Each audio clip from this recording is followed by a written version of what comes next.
Okay, your first day of competition this year, November 5th, 2018. Prior to November 5th, 2018, remember you need 10 practice days. Each individual needs 10.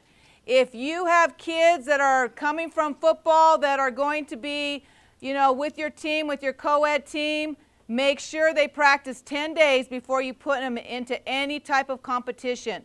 So look at it individually for these guys, especially, like I said, especially those that are coming after a fall sport and joining your team.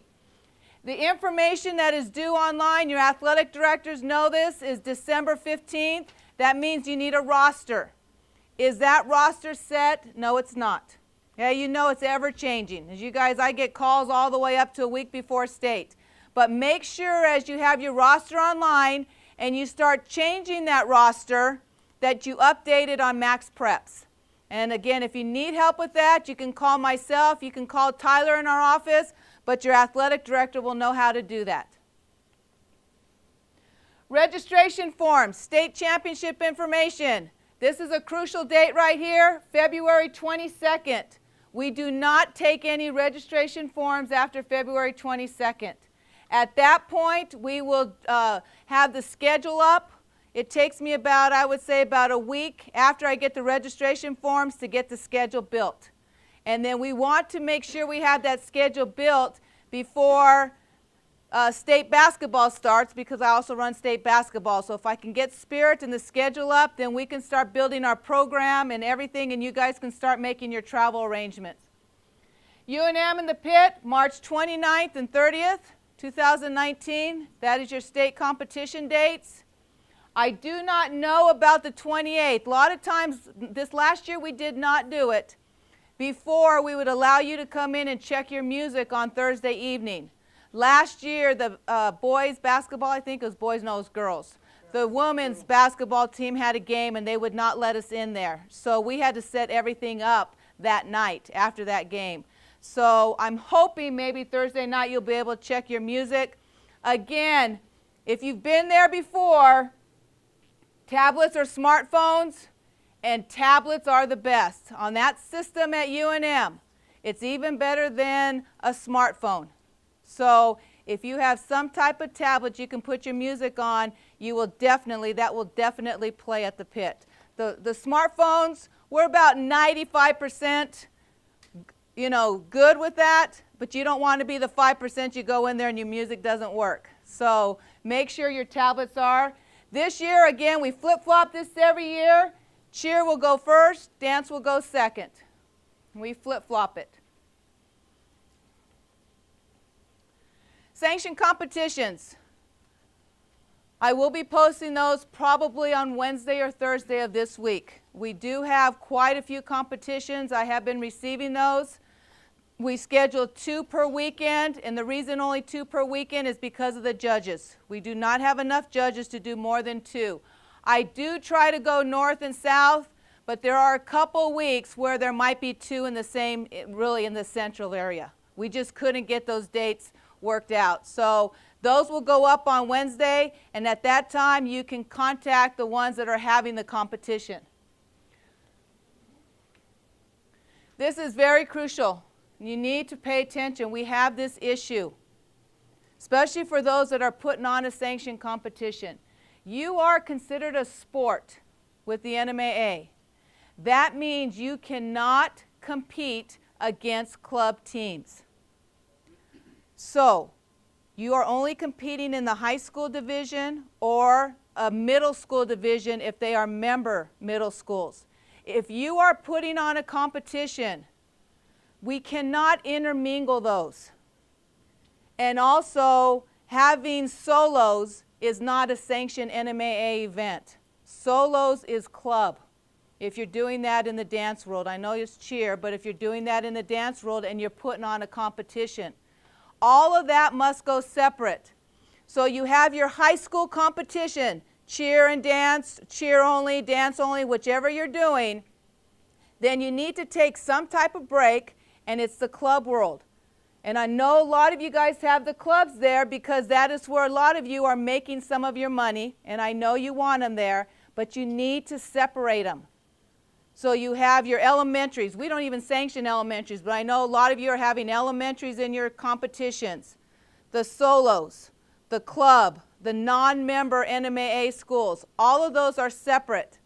Now when it comes to the judges are only being paid for NMAA sanctioned competition. They are not being paid for the club world. So when you have your judges in a competition, you pay them for the NMAA sanction. That fee is online. If you are going to ask them to stay and do the non-club world, the solos, the non-member schools, then you need to talk to them and you need to pay them separately for that. They're not getting paid for club. So please remember that, separate it. These judges are going to these competitions and they're being put in a really bad place when you have cheer, solos, then NMAA dance, and you've got them intermingled. They don't know what to do. And by the kindness of their heart, they're trying to judge these things that they're not trained for. So before your competition, make sure you ask them whether they can, if they want to judge the club portion of your sanctioned competition. If not, you're going to need to find other judges for that. Any questions?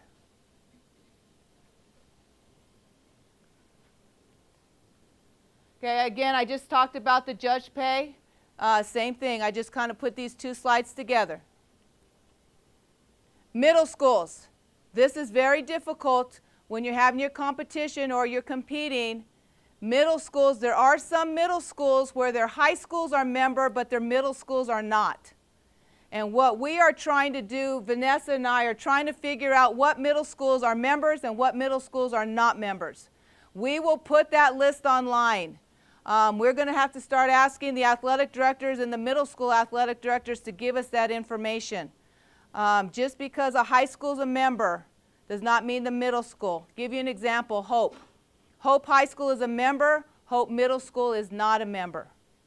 So Hope Middle School cheer team should be competing in the club world because they are not members of the NMAA. So there are schools like that that are different. A lot of the APS schools are not members when it comes to cheer. They're members in all the other sports, but they're not members in cheer. So we will do the best we can to put that online so you know how to separate your middle school competitions if you're running one. Vanessa, anything with that? No, I think that's correct in all of the middle schools. We just need to make sure. That's okay. Go ahead and finish, Vanessa. We just need to make sure that, like Sally said, that you are a member school, because we're getting a lot that would like to compete. And just because your school has a razzle-dazzle, whatever it happens to be, that does not make them a member. Even if they practice at their facility, it does not make them a member school. So please make sure, we do understand it's a fundraiser and that you would like to be a money maker, but middle schools, we're getting caught up the best we can. Sally and I worked all year last year trying to get this straight, and we're still working on it. So 2 years in, we're still trying to figure out about middle school. But hopefully this year will be our final year and we will get that done. Okay, for those that I'm being they're filming, so Vanessa did just reiterate to make sure you guys make sure you know what's a member and what's a non-member. Deb, I'll get you a second. And before I forget, also, middle school has a separate tech sheet. So make sure you use the middle school tech sheet. There are middle school rules that are different than high school. So make sure you get those, and those will also be online. Deb? If our middle school is not a member for NMAA, we get with our athletic director, they get with you, and they make that happen? Mm-hmm. Okay. Your middle school's a member. Okay. So most of your middle schools are. But yes, that would be exactly right. She's asking if our middle schools are not members, and you guys as high school coaches should know whether your feeder or your middle schools are members or not. If you do know that and we don't know it, please let us know. Especially the larger schools when they have separate schools. But you just told me I am. I think so. I'm almost positive. I'll I'm gonna double go with check. that, Sally. You Okay. said it's law. It's law. It's law. We'll figure it out. We'll figure it out. Yes?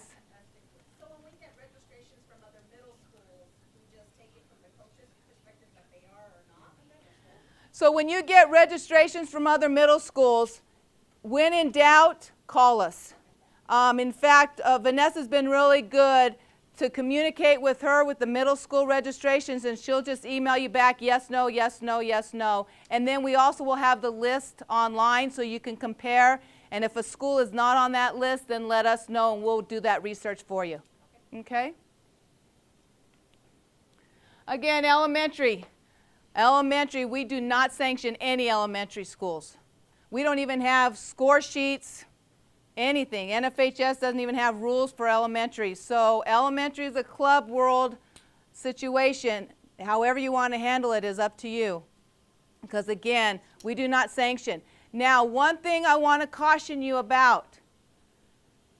NMSIA, which is our insurance authority, which most of you are under New Mexico Public School Insurance Authority, they insure our sanctioned competitions and everything we sanction.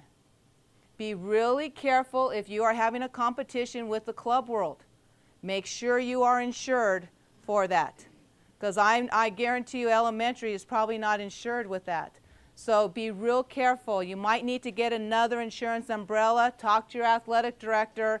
Just make sure that those club teams are insured. Your NMA sanctioned schools are insured, but the club world may not be. So that's something you also need to look at. All coaches must be licensed. That includes your volunteer coach, your tumbling coaches, anybody that are there. Choreographers, you guys are hiring them. They're kind of independent contractors, so not too much. But anybody that's going to be working directly with your kids at competitions in practice must be licensed, whether they're paid or not. And they also must be ACA certified. You will see, we will have a sign-up sheet for you today, and it will check. Let us know if you're ACA certified or not, because everybody needs to be ACA certified. That certification lasts for 4 years. And I know it was a couple years ago that we started really looking, and 2 or 3 years ago, so some of you that got it then, it's about ready to expire. So make sure that you are ACA certified as well. When your coaches are getting licensed, fundamentals of coaching and first aid, that is what the public education department is going to have them do. The first aid and the fundamentals of coaching is on the nfhslearn.com.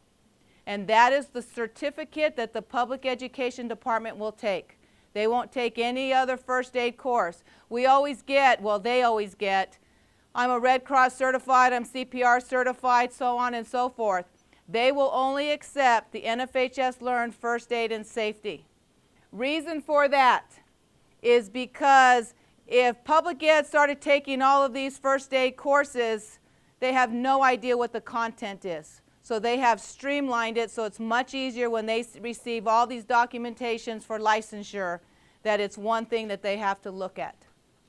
Any questions about licensure? Yes, ma'am.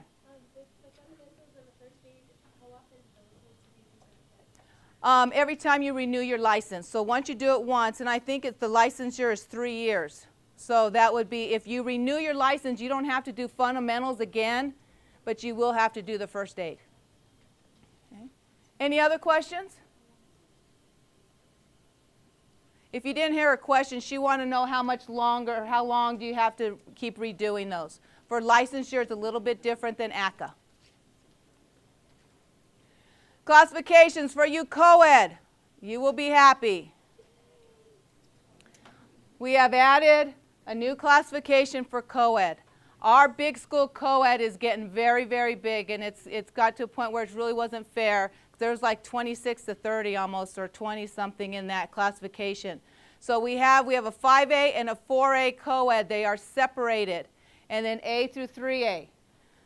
Again, we are down to 5 classes, as you know. You follow the classification that your basketball teams are in, and you will see it online. If you just go to basketball, I do not have it separated out for spirit. Go to basketball, and you can see what classification that you are in. Yes? I just want to reiterate that it is basketball, because when I asked my athletic director, it was football that he was giving me the notification. It is basketball. Football is 6 classes. Basketball is 5, so your classification is basketball. So look at basketball for what classification you fall under. Okay. Questions with classification? It's new this year. Surfaces. We already got on her today, but we're not going to go there. But surfaces. There are rules for basket tosses. There are rules for some of these stunts that you do, what type of surface that you're on. Okay? When you're doing a basket toss, you have to make sure there's rubberized, is that how you say it? Rubberized? That's a hard word to say. Rubberized, gym floor, mats, something like that underneath. Okay? When we're in a parade, when we're outside, we are not doing basket tosses. Guys, that is concrete. Sidewalks. You need to tell your folks, your athletes, what is proper and what is not proper. I'm telling you, if somebody falls and you do not have the right surface, the school is in a huge liability. And also these kids could get hurt. So we need to make sure when you're going from the football field to basketball, make sure you know the rules, the proper rules for these stunts and what type of surfaces that they can be on. Vanessa, anything with that? Restrictions are in the rule book, so you just need to make sure you look in the rule book and it tells you what you can do on different surfaces. So if you're on the gym floor, it has to be that mat. I mean, veterans know that. New people, make sure. If you guys are unsure about the surface or anything, then just contact us and then we'll let you know if it's something you can do on that. Okay, what Vanessa just said, if you did not hear, restrictions are in the rule book. So make sure you get in the rule book. And if you have any questions, make sure you contact our office. Vanessa is very accessible with that. You can send me an email, I'll get back with you, or I'll send it to Vanessa and she'll get back with you. But either way, we'll get that answer for you. NFHSlearn.com has a music copyright class course. I suggest that you take it. Basically, it just talks about the music copyright, and they also have a coaching, cheer, and dance course. They are very good courses. They're not required. It's just a suggestion that you take them. And this is my final slide. Sportsmanship. We should be the leader, but we're not. And that's pretty sad for me to say. This is probably, I'll tell you, and I'm just going to be honest and I'm going to be candid. This actually is the worst sport when it comes to sportsmanship. It is the worst. And it's pretty sad. It's pretty sad that when somebody wins third or second place, that they leave the facility because they don't want to come get their trophy. You know, it's pretty sad when you guys have chosen to coach a sport that is judged. I'm sorry we don't get 2 points for a basket or run around the bases and get 1 point. You are in a sport that gets judged. It is human nature as to somebody may like your performance, somebody may not. Score sheets may not, you know, it just all depends. But the complaints that come out of Spirit, it's just unbelievable. And when you're not first, then everybody's crying and everybody's mad. You know, we have schools that are playing basketball and there's only one champion. Guess what? In Spirit, there's only one champion. Teach your kids this. Teach your kids. You know, teach your kids that not everybody's going to win, but if you do your best, that's great. And we've got to go that way, guys. You are the leaders, and I spend more time. I've got basketball and Spirit going on at the same time, and I spend 5 times as more time in Spirit when there's 320 basketball teams going on, and I spend more time with Spirit when it comes to sanctioned competitions, don't like the judges, so-and-so is filming me, you know, on and on. So you have to look at it. Now, going back to filming, you cannot be a third-party person filming. So if Farmington is competing in a competition, only Farmington can film themselves. Okay? We can't have, who else? We can't have Aztec going and filming Farmington. Okay? You can only film yourself. Yes, now you can go scout like basketball does and watch their competition, But these things with the cell phones over here and acting like I'm not doing it, and you're like here, and then I see film. People are filming you film other people, and I get those. And you guys, they're kind of hilarious when you're trying to fake like you're not filming and you really are filming. So just be the leaders. That's all I ask you to do. Be the leaders. You are the school ambassadors. You set the tone. And this whole next 2 days is all about sportsmanship. And that's all I'm talking about, athletic directors, is sportsmanship. And that's going to be our key this year. I don't know if you know, we passed a bylaw where a lot of things are going to come down from the NMAA office when it comes to sportsmanship. That's not only parents, that's coaches and athletes as well. Because we have to get back to the basics of what we're all about. Guys, at the end of the day, whether you're 1st, 2nd, 3rd, 10th, 15th, it doesn't matter. Are your kids going on to being good citizens? Are they learning lifelong skills? That's what matters in the long run. And it's just a competition. It's just a game. There are so many more important things in life, and that's their future.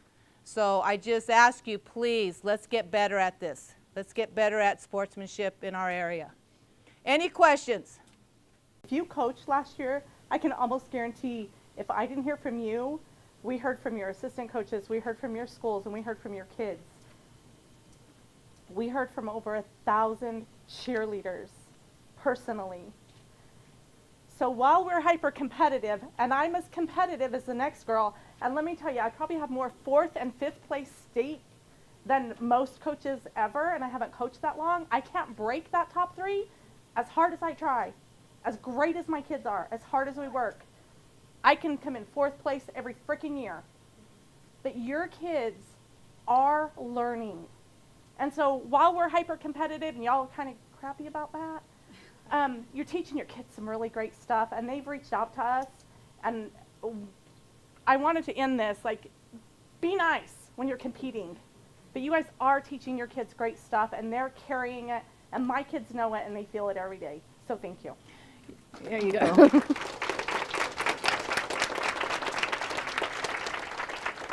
And guys, that's an example of it's just a game.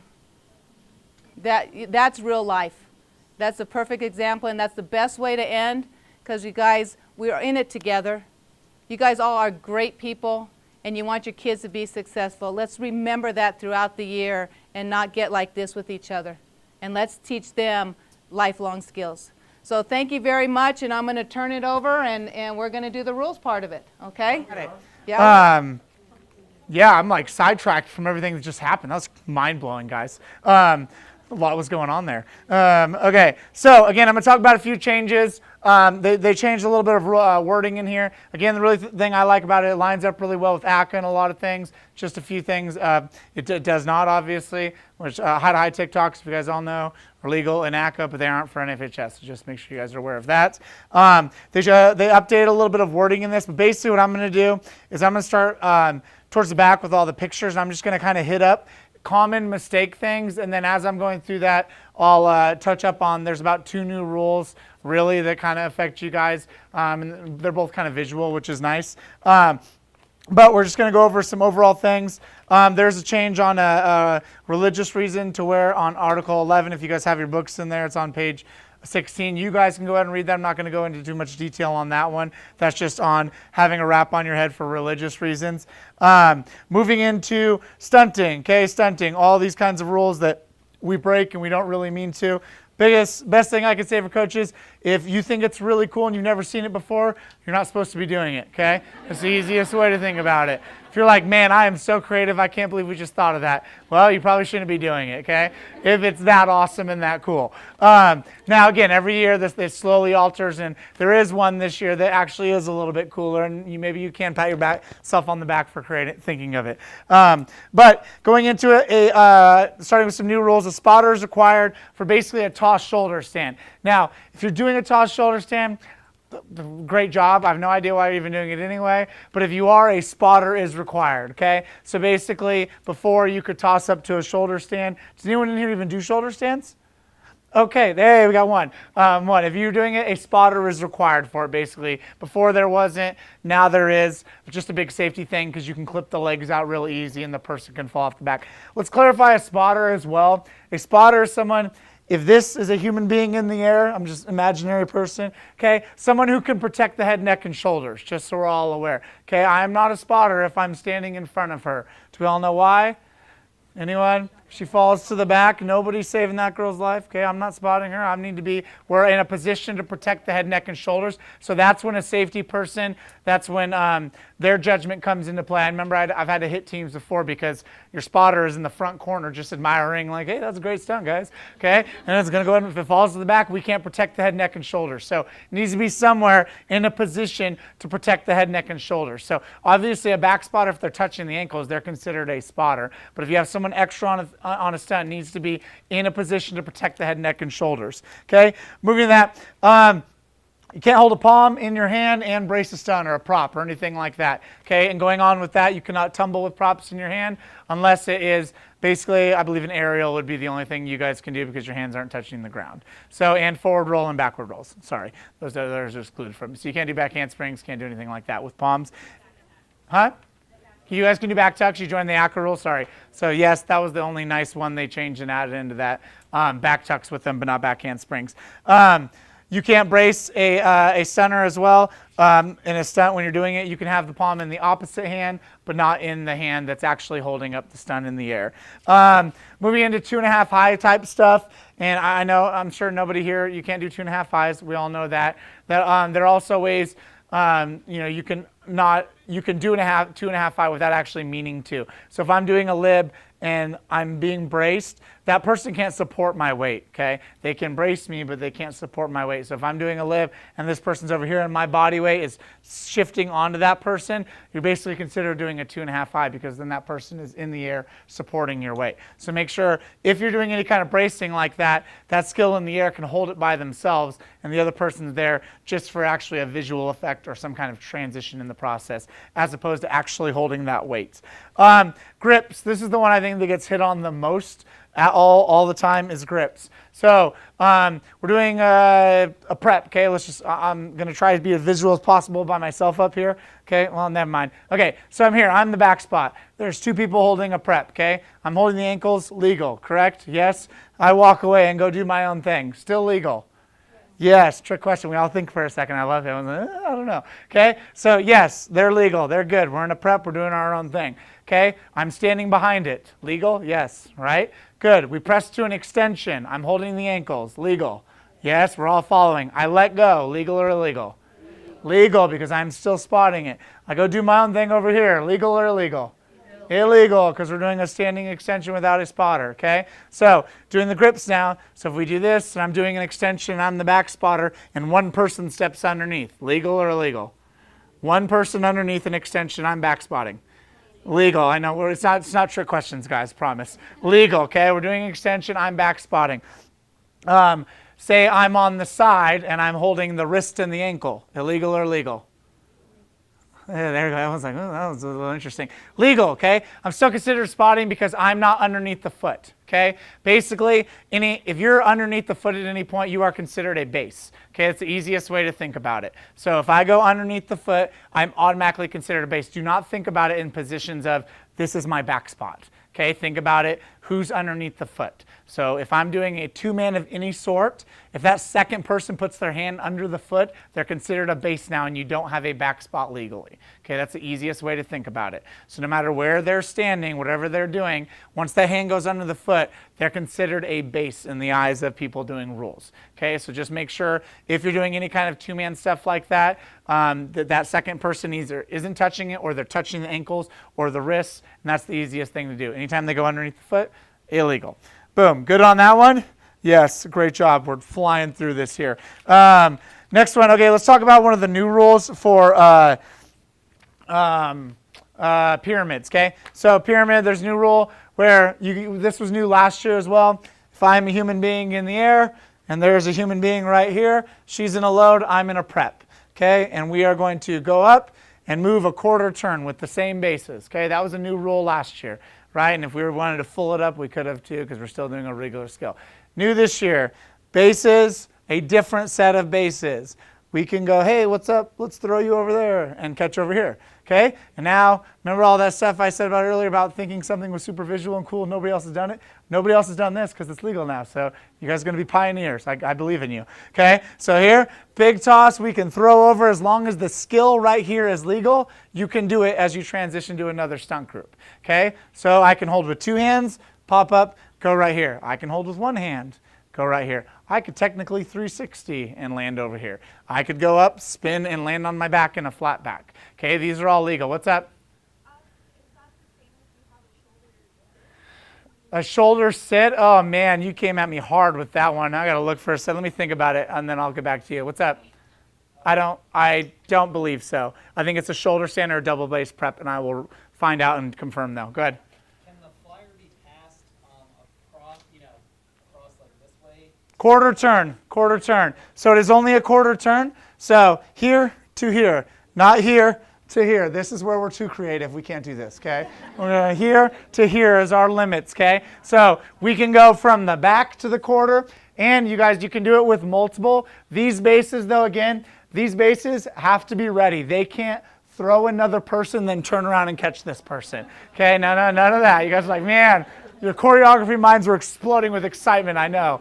Okay, can't do that. They got to be ready, willing to catch. You can technically do 2 at a time if you guys set it up correctly, though. I've seen that done before where someone's gone here and gone like this. That's totally fine as long as they're, I got 4 basically. You got 5 stunt groups total, and one's waiting there, one's waiting there. As long as they're not throwing, we can go like this and toss stuff up. Okay, so again, I've seen some, this is good for game day type stuff. Even for the smaller teams that want to get a little extra, something different in their pyramids, it's great to use. Just remember, as long as you're following the rules of the releasing transition. We obviously can't flip this, okay, with 1 bracer doing that, but we can do, again, a full up, land in a flat back, all those kinds of things with a bracer. As long as you have 3 catchers here ready to do it. Any questions on that?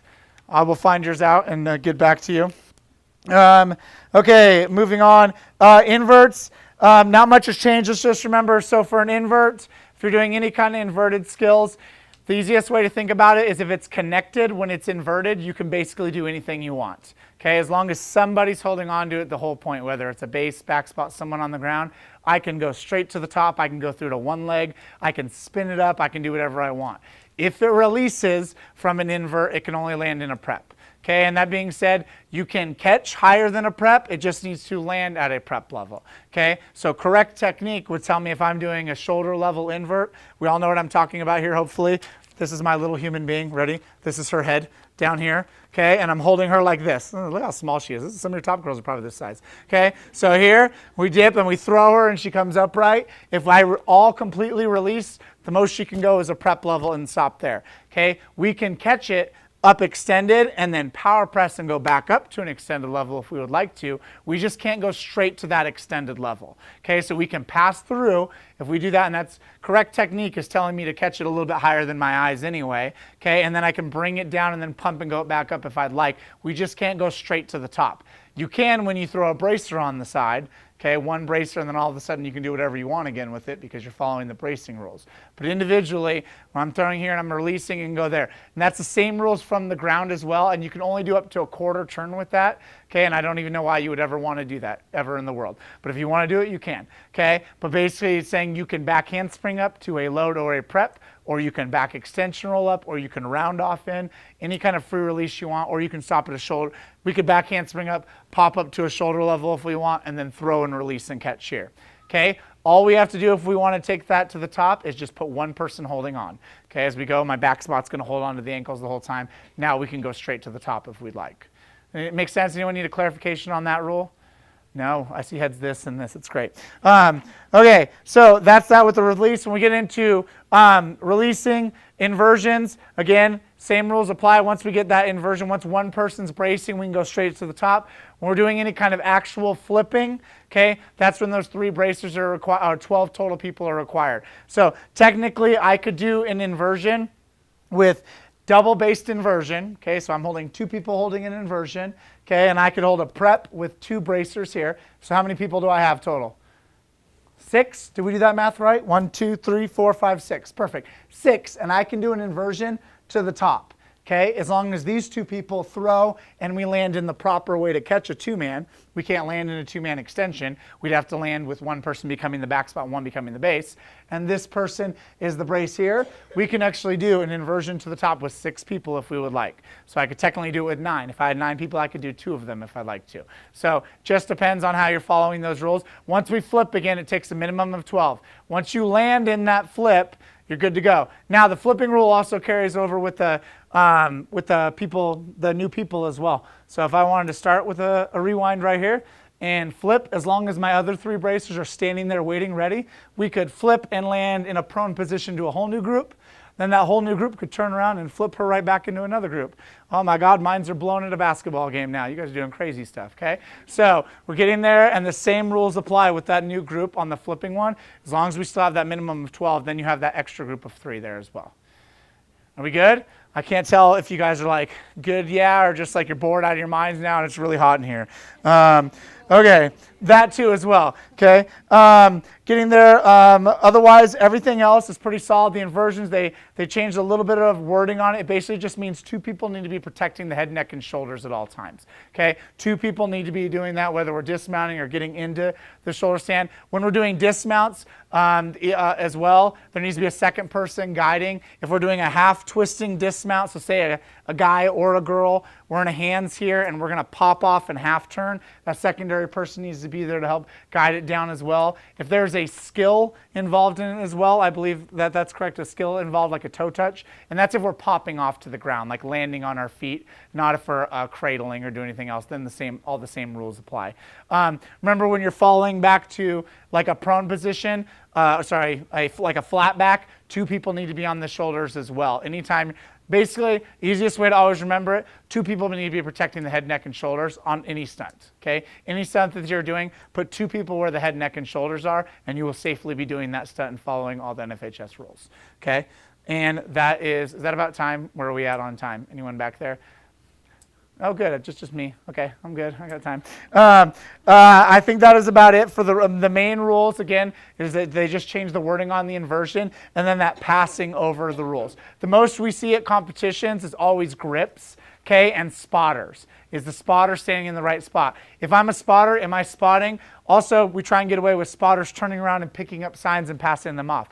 You're not a spotter anymore at that point, okay? I have to have a spotter engaged. Somebody else can hand a sign over and do that. But if I'm spotting, I cannot turn around, go down, grab a sign, pick it up, and then hand it to someone in the air. Because at some point then, if I turn around and that stunt falls, I'm no longer spotting that skill. So make sure if they're a spotter, they're actively engaged in spotting that skill the whole time. Okay, I think we're good. I think that's it on that one. So thank you everyone on that presentation. And any questions? No, we're great. Good job, everyone. We survived.